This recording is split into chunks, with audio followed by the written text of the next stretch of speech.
तो फिल्म की शुरुआत में हमें रेड सूट पहने एक लड़की को बाइक पर बैठा दिखाया जाता है। एकदम से कोई ना दिखने वाली चीज उसकी पहनी हुई ज्वेलरी और वेल को उतार देती है और यहाँ पर हमें रिवील होता है कि इस लड़की ने एक बूढ़ी औरत की मदद से एक डीमन से शादी की है। अब सीन कट होकर हमें तीन लड़कियों को दिखाया जाता है जो तीनों एक ही घर से हैं और इन तीनों ने मिलकर चिकन की एक शॉप बनाई हुई है। ये तीनों दुकान पर जाते हैं और अपने आज के ऑर्डर्स बनाने लग जाती है। सीन कट होकर हमें घर पर रेंडी और उसके हस्बैंड बोबो की बेटी को दिखाया जाता है। वो बच्ची अपने डैड से रिक्वेस्ट करती है कि आप मुझे स्कूल छोड़ आएंगे, क्योंकि आज घर की सभी लेडीज बहुत पहले से ही शॉप पर चली गई थी। वो मान जाता है और इतनी ही देर में उसका भाई बायू यहाँ पर आता है अपने हाथ में एक मुर्गा लिए हुए। बायू कुछ नहीं करता था, पूरा दिन घर पर रहता था और अपने मुर्गों की लड़ाई करवाया करता था। वो परेशान होकर उससे कहता है, क्या ये जिंदगी है?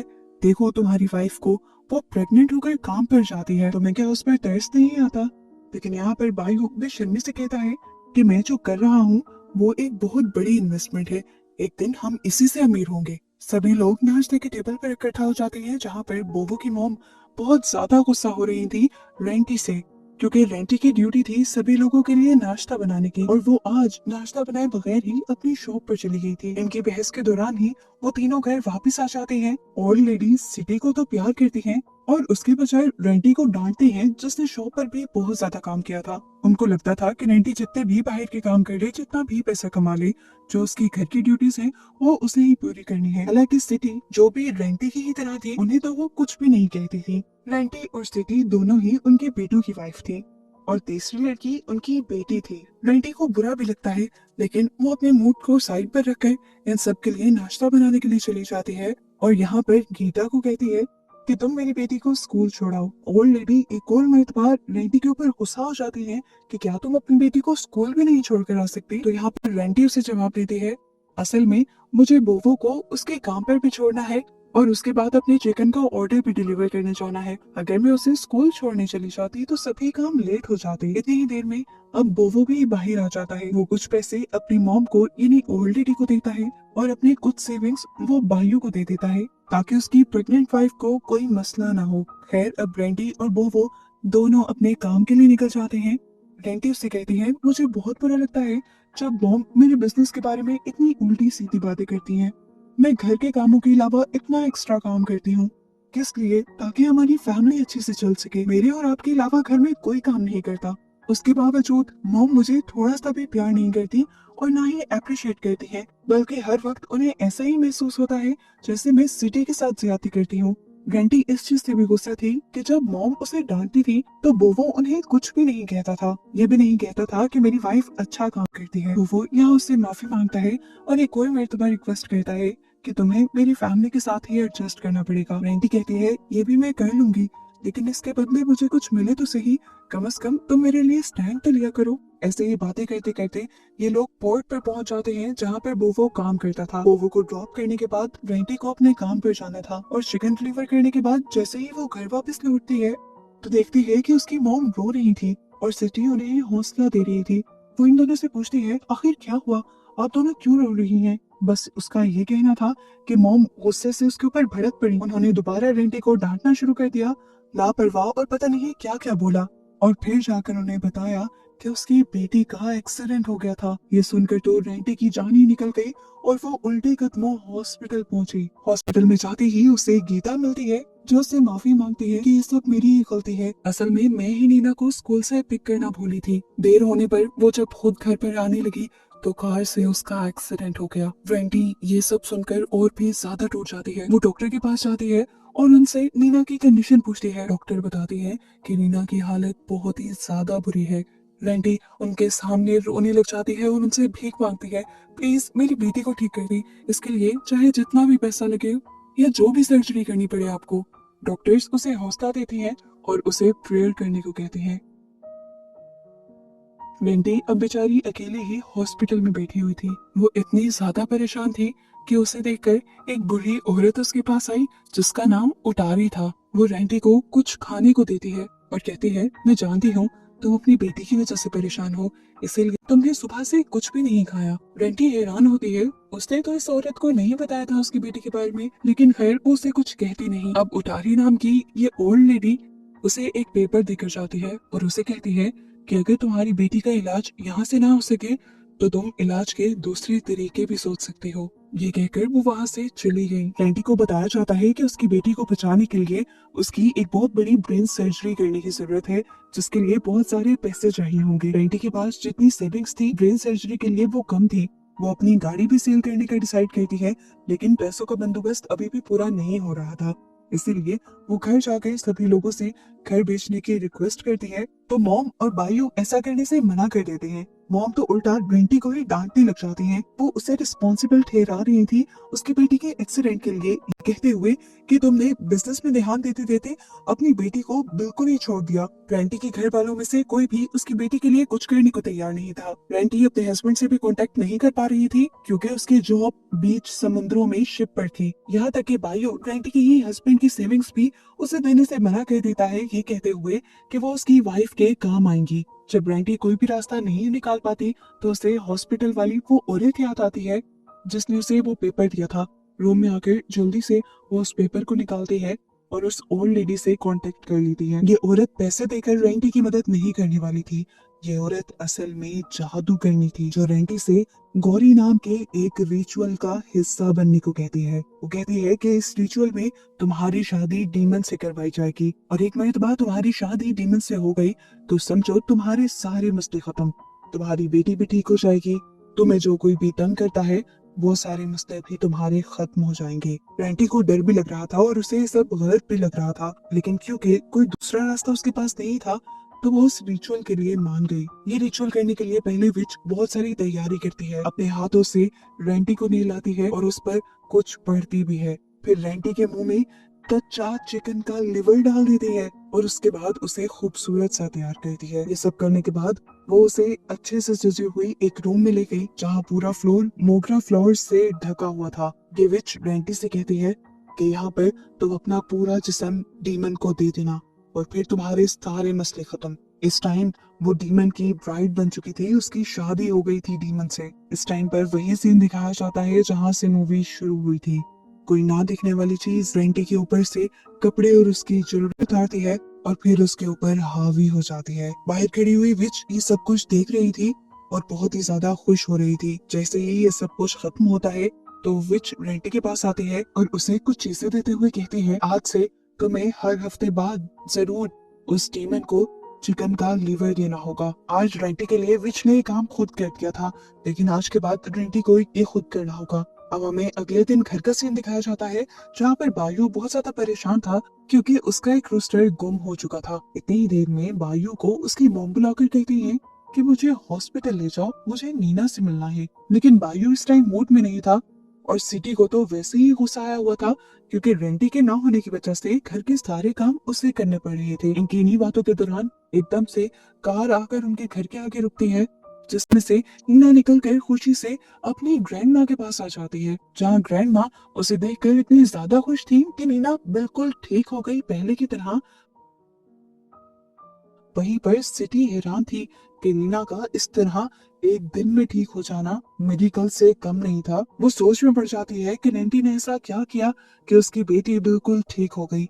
वो ये बात भाइयों से भी कहती है, पर भाइयों उससे कहता है तुम ज्यादा मत सोचो, शुक्र करो कि घर बिकने से बच गया और हमें कोई पैसे भी नहीं देने पड़े। सिटी उससे ये भी कहती है कि मुझे लगता है रेंटी ने काला जादू किया है, लेकिन भाइयों फिर भी उसकी बातों को इग्नोर कर देता है। लेकिन सिटी कहाँ छोड़ने वाली थी रेंटी को। वो रेंटी के ऊपर नजर रखने लग जाती है और ये फील करती है कि सच में रेंटी उस दिन के बाद से ही काफी अजीबोगरीब हरकतें करने लगी थी। एक दिन वो देखती है कि रेंटी पूरे घर के खिड़कियां और दरवाजे बंद करके काउच पर बैठी हुई थी। वो रेंटी से पूछती है तुमने इतना अंधेरा क्यों किया हुआ है।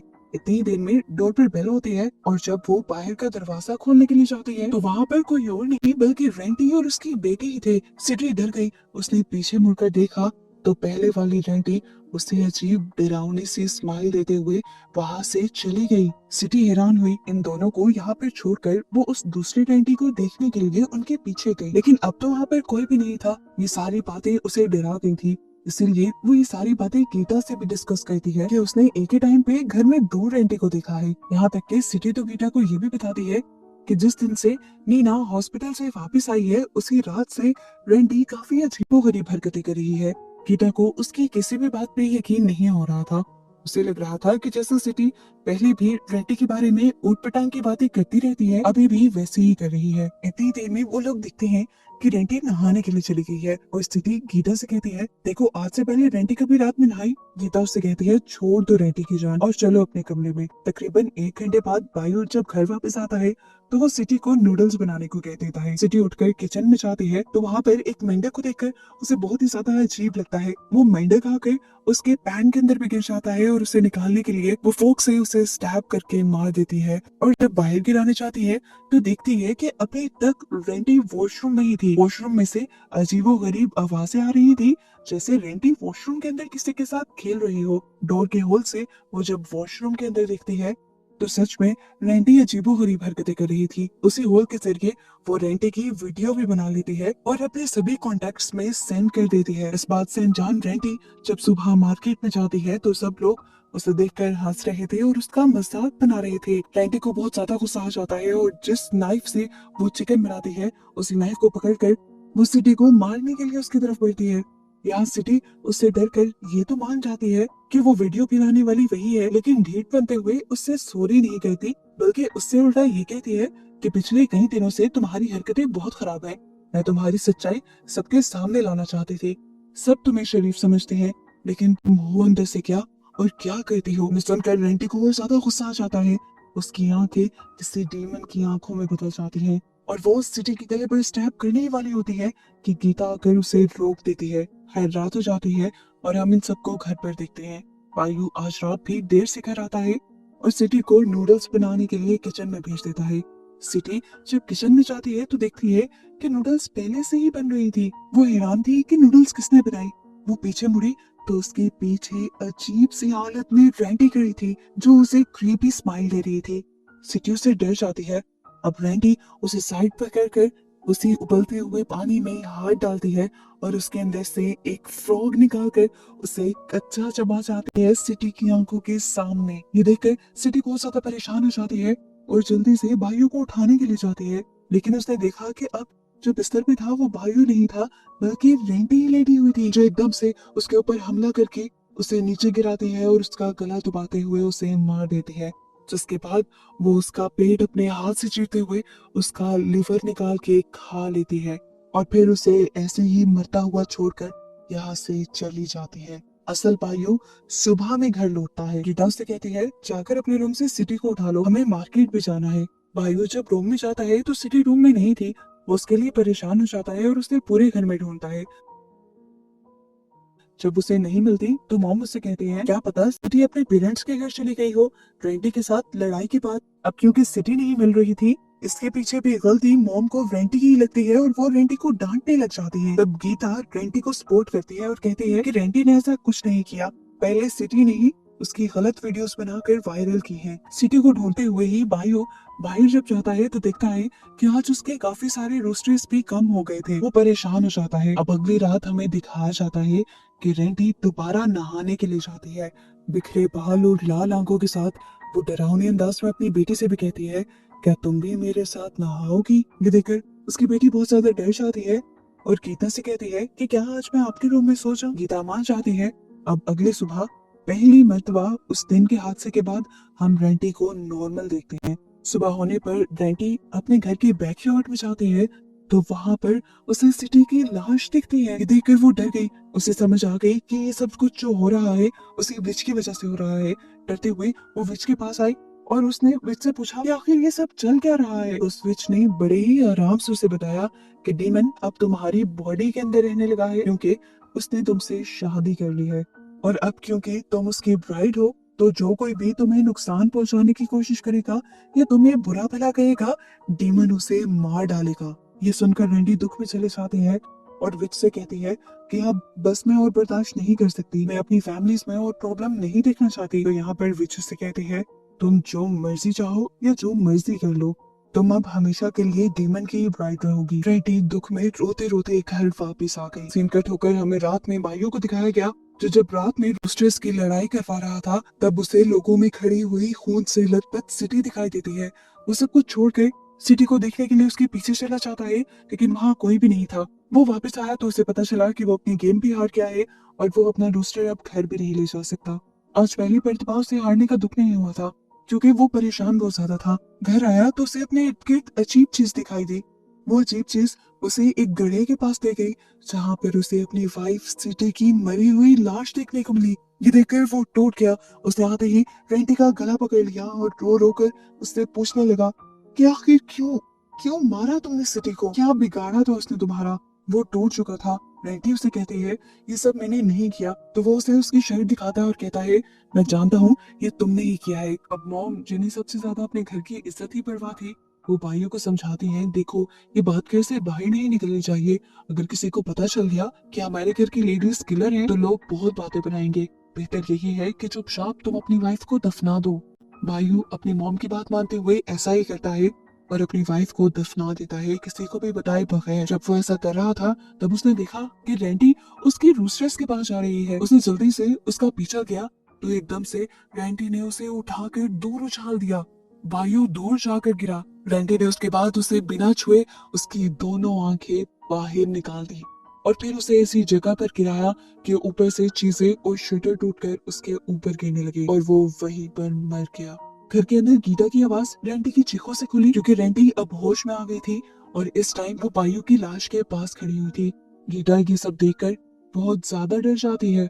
वो खींच कर रेंटी को घर के अंदर ले जाती है और कमरे के अंदर बंद करके वो उससे सवाल करती है कि आखिर तुमने भाइयों को कैसे मारा। वो उससे अब बदतमीजी करने लगी थी, क्योंकि रेंटी उसे कुछ बता नहीं रही थी। तो वो गीता से कहती है मैं घर में तुमसे सबसे ज्यादा प्यार करती हूँ, अगर तुम जीना चाहती हो तो मुझे गुस्सा मत दिलवाओ। अब तो रेंटी की भी हालत खुद ब खुद बिगड़ने लगी थी। गीता को जब कुछ समझ नहीं आता तो वो जाकर अपने नेबर मिस्टर हाज को बुला लाती है, बिना अपनी मॉम से पूछे, क्योंकि उसे अपने घर की सेफ्टी से ज्यादा अपने घर की इज्जत की परवाह नहीं थी। मिस्टर हाज आकर रेंटी को देखते हैं और समझ जाते हैं कि इस टाइम रेंटी के ऊपर कोई दूसरी एंटिटी या डीमन हावी हुए हुए हैं। मिस्टर हाज ये जानने के लिए कि रेंटी की बॉडी को किसने प्रोसेस किया हुआ है, यहाँ पर एक रिचुअल करना शुरू करते हैं और रेंटी उनके हाथ में पकड़े हुए गिलास को ही तोड़ देती है। और यहाँ इन सबको पता चल जाता है कि असल में रेंटी के अंदर एक डीमन है।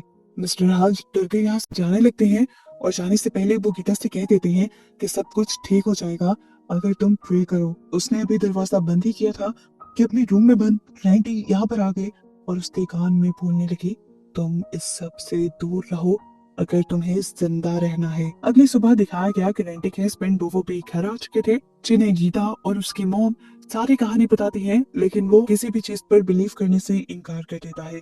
ये लोग उसे वार्न करते हैं कि तुम अपने रूम का दरवाजा नहीं खोलोगे जहाँ पर इस टाइम रेंटी है। वो दरवाजा तो नहीं खोलता, लेकिन इस दरवाजे को नॉक जरूर करता है और उसे एक डरावनी मर्द की आवाज सुनाई देती है कि तुम इस कमरे के अंदर नहीं आ सकते। ये आवाज सुनकर उसे अजीब लगा। वो देखना चाहता था कि अंदर कौन है। उसे रेंटी अजीब हालत में दिखाई दी और एकदम से उसके आंख के सामने एक डीमन की आंख आ गई, जिससे डरकर वो भी नीचे बैठ गया। अब तो बोवो को यकीन आने लगा था गीता की बातों पर, इसीलिए वो गीता के साथ इन सारी चीजों का हल ढूंढने के लिए निकल जाता है। जबकि घर पर मॉम नीना को रेंटी को देने के लिए खाना देती है और नीना जब ये खाना लेकर रेंटी के पास जाती है तो रेंटी बहुत ही डरावनी दिख रही थी। उसके दांत पीले पड़ चुके थे, आंखें सफेद हो गई थी। वो अजीब से अंदाज में नीना से कहती है मुझे खोल दो। अपनी मॉम की ऐसी हालत देखकर नीना को रोना आ जाता है। क्या गीता ने बहू को बता दिया था कि उस दिन हॉस्पिटल में रेंटी को एक अजीब सी औरत मिली थी। ये लोग हॉस्पिटल में भी आते हैं, लेकिन यहाँ पर अब उन्हें वो औरत कहाँ मिलने वाली थी। यहाँ घर पर दिखाया जाता है कि रेंटी के अंदर का डीमन नीना उस छोटी बच्ची को धमकी देता है कि आज तुम सब मारे जाओगे। वो ये बात जाकर अपनी ग्रैंड माँ को बताती है और ग्रैंड माँ बोवो को कॉल करके ये सब कुछ बता देती हैं और उन्हें जल्दी घर आने को कहती हैं, क्योंकि उन्हें अब परेशानी होने लगी थी। वो नहीं जानती थी कि इस टाइम रेंटी उनके पीछे ही खड़ी है। इसके बाद हमें बस इस ओल्ड लेडी की चीखने की आवाज सुनाई देती है। नीना जब यहाँ पर आई तो हमें ओल्ड लेडी को मरा हुआ दिखाया गया और उसके पीछे रेंटी को दिखाया गया, जिससे साबित हुआ कि रेंटी के अंदर के डीमन ने इन्हें भी मार दिया। बावो और गीता जब घर आए तो नीना फौरन उसके पास आ गई। वो डरी हुई थी, इससे पहले कि कुछ भी कहती यहाँ पर रेंटी आ जाती है। रेंटी से डरकर नीना यहाँ से भागकर छुप जाती है, जबकि रेंटी बोवो के ऊपर अटैक कर देती है। वो एक बड़ी सी सीजर बार बार उसके पेट में स्टैब कर देती है और उससे कहती है कि अब तुम रेंटी के हस्बैंड नहीं रहे। ये करने के बाद वो गीता को मारने के लिए उसके पास आ रही थी, लेकिन ये देखकर नीना रोने लग गई, क्योंकि अब उसके डैड भी उसके साथ नहीं रहे थे। उसके रोने से रेंटी को उसका पता चल गया और रेंटी एकदम से उसके सामने आ गई। इससे पहले कि वो उसे मार देती, नीना कहने लग जाती है, प्लीज मॉम, ठीक हो जाए प्लीज ना। ये डीमन जिसने रेंटी की बॉडी को पूरी तरह से कब्जे में लिया हुआ था, उस बॉडी के अंदर सोई हुई रेंटी की सोल मॉम कहने की वजह से जागने लग जाती है और एकदम से वो होश में आ जाती है। वो दिखती है कि वो ऑलरेडी सबको मार चुकी थी और अब वो गीता को भी मारने वाली थी। ये देखते हुए वो गीता से कहती है, तुम लोग यहाँ से भाग जाओ, मैं किसी भी वक्त पहले जैसी हो सकती हूँ। तुम नीना को लो और यहाँ से भाग जाओ, मैं तुम दोनों को मारना नहीं चाहती, मैं किसी को भी मारना नहीं चाहती। वो उन दोनों से माफी मांगती है। हालांकि गीता उसे छोड़कर जाना नहीं चाहती थी, लेकिन रेंटी उसे कसम देकर नीना को लेकर यहाँ से भेज देती है, जिसके बाद वो खुद अपने ऊपर पेट्रोल डालकर अपने आप को आग लगा देती है। और यहाँ पर इस तरह रेंटी और उसके डीमन की कहानी खत्म हो जाती है। मूवी के पोस्ट क्रेडिट सीन में हम गीता और नीना को देखते हैं, जो इस गांव से दूर एक दूसरे गांव में आ गई थी और उन्होंने एक दूसरा घर भी ले लिया था। उन्हें लगा था कि अब वो इन सारी मुसीबतों से दूर आ चुकी हैं, लेकिन फिर जैसे ही गीता यहाँ की अलमारी खोलती है तो उसके अंदर वही ब्राइडल ड्रेस दिखाया जाता है जो मूवी के स्टार्ट में डीमन ब्राइड बनने के लिए रेंटी ने पहना था। और यहाँ ये शो होते हुए कि मुसीबतें अभी खत्म नहीं हुई, ये मूवी यहाँ खत्म हो जाती है।